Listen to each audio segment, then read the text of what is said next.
Everyone, welcome back to my channel pantua daily blog. আমি পিয়াদি চলে আসলাম কম বেশি সারাদিনের জন্য তোমাদের সাথে গোটা একটা দিনের ব্লগ শেয়ার করতে। তোমরা সবাই কেমন আছো? আশা করি বেশ ভালো আছো। আমি তোমাদের ভালোবাসায় আর প্রভু জগন্নাথের কৃপায় বেশ ভালো আছি। সকালে ঘুম থেকে উঠেছি আজকে একটু লেটে, কেন বলো তো? আজ হচ্ছে বুধবার দিনকারে নেনুদের না সোম আর বুধ দুদিনকারে একটু বিস্কুট, কেক এই টাইপের শুকনো খাবার দাবারের মেনু থাকে। তো সেই জন্য রান্নাবাড়ির তো পাট থাকে না, সেই জন্য একটু লেটে উঠেছি। এই ধরো 5টা 10-এ বিছনা ছেড়েছি আর 5টা 15-20-তে নিচে এসেছি। বিস্কুটের প্যাকেট খুলে দিতে আর কেকের প্যাকেট খুলে দিতে কত আর সময় লাগে বলো, আর একটুখানি ছাতুর শরবত করতে। তো যাই হোক, আজকে সকাল থেকে জানো তো বৃষ্টি বিরাম দিচ্ছে না, নন স্টপ বৃষ্টি হয়ে যাচ্ছে। বৃষ্টির বিরাম নেই তো কি হয়েছে, কিন্তু পেট মহাশয় যে টাইম মতো হলেই সে হাঁচড় বাছড় করবে খাবারের জন্য, তাই জন্য তাকে তো আর বিরাম দিলে চলবে না, তার খাবারের ব্যবস্থা অবশ্যই করতে হবে।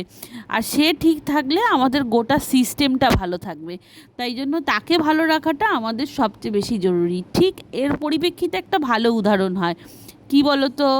জানি অনেকেই পারবে, আবার অনেকেই হয়তো একটু শুনে নিলে ধরে নিতে পারবে না এমনটা কিন্তু কেউ নেই। যেমন ধরো বাড়ির মাথা, মানে মনে করো বাড়ির কর্তা, সে যদি ভালো থাকে না, দেখবে গোটা বাড়িটা ভালো আছে। আর তার যদি শরীরটা খারাপ হয়, সে যদি হঠাৎ কোনো কারণে অসুস্থ হয়ে পড়ে বা সংসারের বাইরের দিকে চলে যায়, তখন দেখবে সংসারটা কেমন এলোমেলো হয়ে যায়। ঠিক জীবনটাও না আমাদের এই রকমই। যখনই তুমি পেটকে ভালো মন্দ খাবার দাবার দেবে, পেটকে সুস্থ রাখবে, পেটকে স্বাস্থ্যকর জিনিস দেবে, দেখবে গোটা শরীরটা তোমার ভালো থাকবে। ঠিক এরকমই। যাই হোক, প্রভু জগন্নাথের কৃপায় আমি বেশ ভালো আছি। তোমরা সবাই কেমন আছো আমাকে প্লিজ কমেন্টে জানিও। বাট আমার প্রভু এখনও কিন্তু সুস্থ হননি। তার সুস্থ হতে শনিবার রাত্রির পর্যন্ত সময় তাকে দিতেই হবে। তো দিন তো প্রায় এগিয়েই এলো, হয়েই তো গেল। আজকে তোমার বুধবার, বারবার মঙ্গলবার বেরিয়ে যাচ্ছে। তো যাই হোক, আজকের রান্নার মেনুটা কী ছিল একবার একটু তোমাদের সংক্ষেপে বলে দিই। ফ্রিজে বেশ খানিকটা চিকেন ছিল। রোববার দিনকারে যে চিকেনটা আনা হয়, সেই চিকেনটার পরিমাণটা অনেকটাই আনা হয়। তাই জন্য সেই চিকেনটা একটুখানি ভাগে ভাগ করে সুন্দর করে একটু রসুন দিয়ে আমরা ফ্রিজে তুলে রাখি, যাতে করে চিকেনটা একটু ফ্রেশ থাকে। দেখো, একদম টাটকা চিকেন যেরকম হয় সেরকম ফ্রেশ তো থাকে না, তবে ফ্রেশ রাখার চেষ্টা কমপক্ষে করা যায়, সেই হচ্ছে ব্যাপারটা, আর কিছুই না। তো এখানে রান্নাঘরে এসে সবার প্রথম যেটা সিদ্ধান্ত নিলাম, যে আজকে আর শ্বশুরমশাইকে বললাম যে তোমাকে আর বাজারে যেতে হবে না, এক কাজ করো, আজকে যা আছে ঘরে সেটা দিয়েই রান্নাটা ওবেলার মতো সেরে দিই। তো উনি তখন বললো তাহলে ঠিক আছে, তাহলে ডিমই করে ফেলো। আর ডিমের অমলেট করে ঝোলটা আমাদের বাড়ির 3 ছেলেই বেশ ভালো খায়। 3 ছেলে মিন্স আমার শ্বশুরমশাই, আমার কর্তামশাই আর হচ্ছে আমার নেনু বাবা, 3জনেই ডিমের অমলেট করে ঝোলটা বেশ ভালো খায়। তো ডিমের অমলেট করে ঝোল করলাম, আর বেশি করে পটল আর আলু একসাথে করে সেদ্ধ দিলাম। এই ছিল আজ দুপুরের মেনু। ও বাবা, তারপর দেখি ফ্রিজে যে সবজির বাক্সটা আছে, সেই বাক্সটা ঘাঁটতে দেখলাম একটা বেগুনের পেছন দিকটা জানি না কিভাবে হঠাৎ করে পচন ধরে গেল। কালকেই বেগুনটা রেখেছে, যদি রাত্রে ভাজা খাওয়া হয় সেই জন্য, কিন্তু দেখলাম না বাবা, বেগুনটা একটুখানি পচন ধরতে শুরু করেছে। পচন যখন ধরেছে তখন তো ওটা আর ভালো থাকবে বলে তো মনে হয় না। তো ঝটপট করে সেই বেগুনের 4 টুকরোটাও কেটে ফেললাম, যে না বাবা ঠিক আছে, চলো আবার বেগুনটুকু অন্তত ভেজে ফেলবো, কেউ না খাক, আমার শ্বশুরমশাই খেয়ে নেবে, তাতেও উঠে যাবে। তো এখানে আমি না আজকে 5টা ডিম না, আজকে আমি 6টা ডিম রান্না করেছি। কেন বলো তো 6টা ডিম রান্না করেছি? ওই যে আগেই বললাম যে আর চিকেন আছে, আর চিকেনটা রান্না হবে। চিকেনটার এত সকালে রান্না যখন, সেটা চিলি চিকেন ছাড়া তো অন্য কিছু হতে পারে না। তো চিলি চিকেন হবে, আর আমার শ্বশুরমশাই তাহলে কী খাবেন, ওই সব কথা চিন্তা ভাবনা করে ওনার জন্য এবেলা একটা ওবেলা একটা 2টো ডিম সেদ্ধ দিয়েছি। সেদ্ধ না, অমলেট করে ঝোল করেছি, বেগুন ভাজা করেছি। 2 পিস উনি সকালে খাবে, 2 পিস যদি মনে করে 4 পিসই বিকেলে দুপুরে খেয়ে নেবে। যদি মনে করে যে না ঠিক আছে থাক 2 পিস রেখে দেবো, সেটাও উনি রেখে দিতে পারে। যাই হোক, তোমাদের সাথে কথা বলতে সবজির বাক্স অলমোস্ট তুলে দিয়েছি।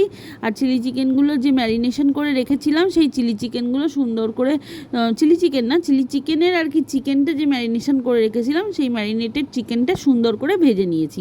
এবার যেটা আমি ন্যাচারালি করি, খুব অল্প পরিমাণ তেল দিই, কারণ চিলি চিকেনে এত অল্প তেলে রান্না করাটা খুবই কঠিন ব্যাপার। অল্প পরিমাণ তেল দিই, আর একটুখানি পেঁয়াজ আর ক্যাপসিকাম ডুমো ডুমো করে কেটে নিয়েছিলাম, সেইগুলোই সুন্দর করে হালকা করে একটু ভাজা করে নরম হয়ে গেছে সেই ওর মধ্যে আদা রসুনের পেস্ট দিলাম, আর সাথে দিলাম কাঁচা লঙ্কার পেস্ট, আর এছাড়া দিলাম চিকেনগুলো দিয়ে হালকা হাতে 5-7 মিনিট নেড়ে চেড়ে নেওয়ার পর এবার ওর মধ্যে অ্যাড করলাম 3 রকমের সস। 3 রকমের সসই ন্যাচারালি মানুষে দেয়, বাট আমার ঘরে যেহেতু আমার নেনু বাবা আছে সেই জন্য আমি 3 রকমের সস দিই না, আমি 2 রকমের সস দিই, আর ওই যে চিকেনের যে ব্যাটারটা থাকে সেই ব্যাটারটার মধ্যেই দিই। নেনু স্কুল থেকে বাড়ি এসে গেছে, আর স্কুল থেকে ইদানিং না অনেক করে পড়াও দিচ্ছে, তা সেই পড়াগুলো ঠিকঠাকভাবে যদি আমি বইয়ের মধ্যে সেট করে না রাখি না, আমি আন্টিকেও জানাতে পারবো না, আর আমি নিজেও পড়াতে বসতে পারবো না। তো এখানে নেনুর আজকে পড়া নেই, বাট নেনুর মাথায় আমি সেই জিনিসটা ঢোকাইনি যে নেনু আজ তোর টিউশন নেই, বাড়িতে আন্টির পড়া নেই, তুই টিভি দেখ, এই ব্যাপারটা আমি বলিনি। রোজকারের রুলসটাও আমি ব্রেক করতে দেইনি। এমনি ও শনিবার রোববারটা ওর ব্রেক হয়েই যায়। শনিবার দিন ওর ড্রয়িং আন্টি আসে, রোববার দিন ওর ছুটি থাকে সারা দিনটা। সন্ধেবেলা কখনো মর্জি হলে বসে, না হলে না বসে, যাক ঠিক আছে চলো, সারা সপ্তাহ তো পড়াশুনো করছে, সেই জন্যই না ওকে আর আমি কোনো রকমভাবে বিব্রত করি না। তো ওকে জানাইনি, তো ওর রোজকারের রুলসের মতনই ও 11:30টায় স্কুল থেকে বাড়ি আসে, এবং তারপর বাড়ি এসে একটুখানি ফ্রেশ হয়ে হালকা কিছু খাবার দাবার খায়, তারপর চান দান করে নিয়ে একবারে বই খাতা নিয়ে বসে। এই ধরো আধ ঘন্টা খানে, কোনো দিন 40 মিনিট, মানে ওর লেখাপড়া অনুযায়ী ওর টাইমটা লাগে আর কি, এই আর কিছুই না। তা এখানে নেনু বসেছিল পড়তে, নেনুর অপোজিট মিনিংগুলো নেনুকে আন্টি বলে দিয়েছে। ওর মুখের বানান শুনে আমার তো মাথায় হাত। যাই হোক, ওকে বসে এখন আমাকে মুখস্থ করিয়ে দিতে হবে, এটাই হচ্ছে আমার একমাত্র কাজ। 9টা বানান দিয়েছে, 9টা বানান, তো মানে দুটো করে হলে মানে 18টা, মানে 18টা ওরমভাবে কেন বলছি, 18টা বললে বোধহয় খুব ভুল হবে না, কারণ যেমন ধরো বিগের বানানটাও মুখস্থ করতে হবে, স্মলের বানানটাও মুখস্থ করতে হবে। তো ওই রকমভাবেই আমি ওর মানে 4টে করে আর কি মুখস্থ করিয়ে দেবো। 4টে এবেলা করাবো, 4টে ওবেলা করাবো, এরকমটা ভাবনা চিন্তা করে নিয়েছি। তো ওকে আমি যে কনসেপ্টে পড়া মুখস্থ করাই সেই কনসেপ্টেই নেনুকে পড়াতে বসিয়েছি। আর জানো তো, আমি মনে করি পড়ে পর লেখাতে আরও বেশি পড়াটা মজবুত হয়। তো চলো সাথে থাকো।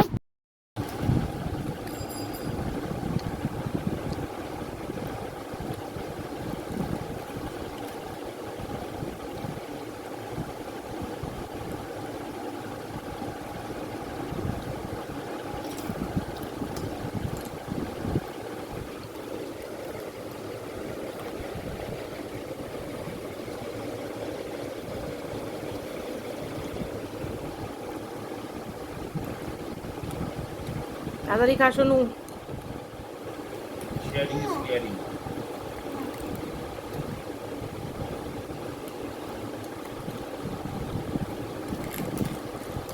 বেলাতেই ওকে আমি কনসেপ্টটা যেহেতু ধরে দিয়েছি যে কিভাবে মুখস্থ করতে হবে, 4টে বানান ও মুখস্থ করে নিয়েছে, মানে 4টে বানান এদিক ওদিক করে হিসাব মতো দেখতে গেলে কিন্তু 8খানা বানান ও মুখস্থ করেছে।